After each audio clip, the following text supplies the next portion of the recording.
Ils sont un peu plus de 5000 en France. Les policiers des brigades anticriminalité interviennent en cas d'agression, de vol à l'arraché ou de cambriolage. Exceptionnellement, Maureen Bajac, Alix Panser et Pierre Limpens ont pu suivre les policiers de la BAC de Saint-Germain-en-Laye, dans les Yvelines. Vous ne verrez pas leur visage. La brigade anticriminalité de Saint-Germain-en-Laye travaille dans l'ombre, dans 13 communes des Yvelines. Les banlieues cossues de l'ouest parisien ne sont pas épargnées par la violence. Ce matin-là, ils patrouillent aux abords de la gare. Et ça n'est pas un hasard. Sur notre secteur, vu qu'on n'a pas une vraie délinquance locale, c'est beaucoup de la délinquance de passage. Et ils vont venir surtout par les moyens de transport en commun. Nous sommes interrompus par un appel radio. Il y a un vol de MacBook, le mec qui s'est barré en courant. Ok, on arrive. Ouais, donc, il a pris le Mac. Deux autres individus sont venus, visage dissimulé, lui ont mis des patates au niveau du visage et ont pris la fuite.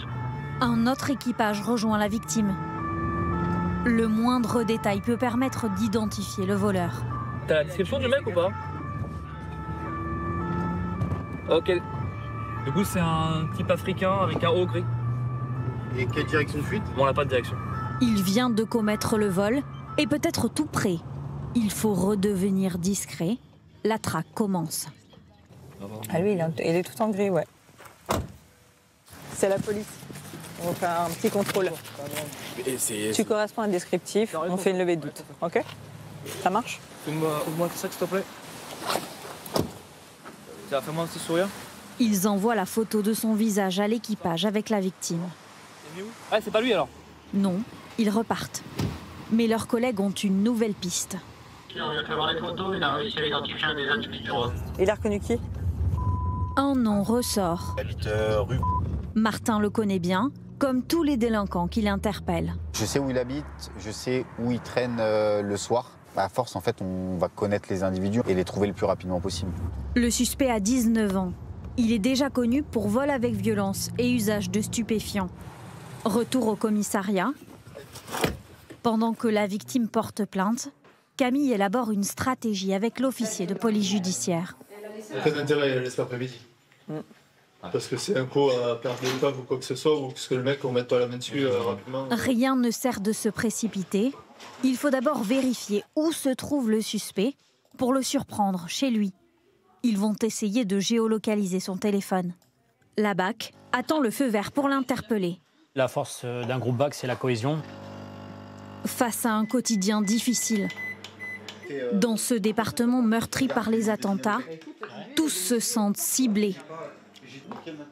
Les attentats de Magnanville où nos deux collègues ont été assassinés chez eux, ça a vraiment, on va dire, chamboulé notre façon de penser parce qu'on regardait toujours dans les rétros en rentrant du boulot. Quand je me présente auprès des connaissances qui me demandent ce que je fais, j'invente un peu une profession qui me plaît aussi, mais je dis jamais que je suis policier. L'enquête se poursuit. Ah Benji, ils vont nous appeler pour nous caler pour demain matin pour l'interpellation. Ça, c'est la bonne nouvelle. Rendez-vous est pris à 6h demain.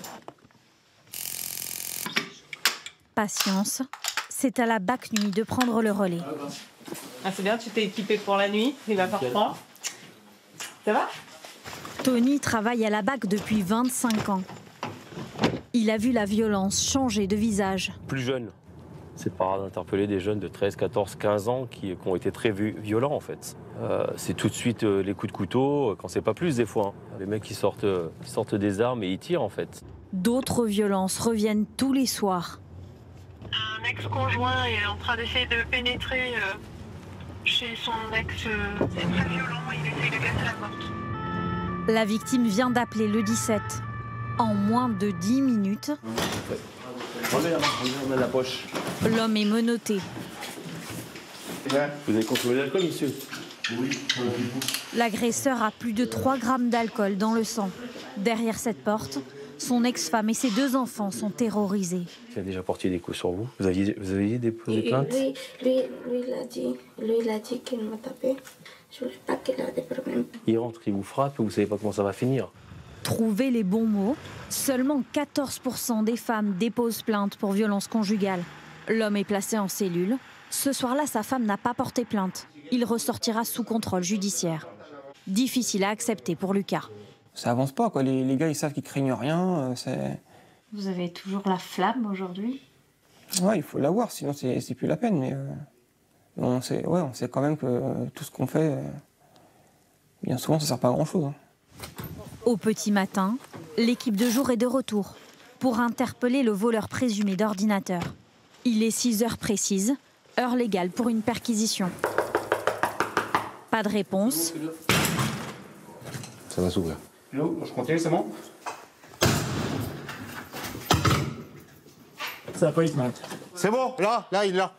On est là pour un vol de violence commis hier. Donc vous êtes placé en garde à vue. L'enquête devra confirmer ou non la culpabilité du suspect.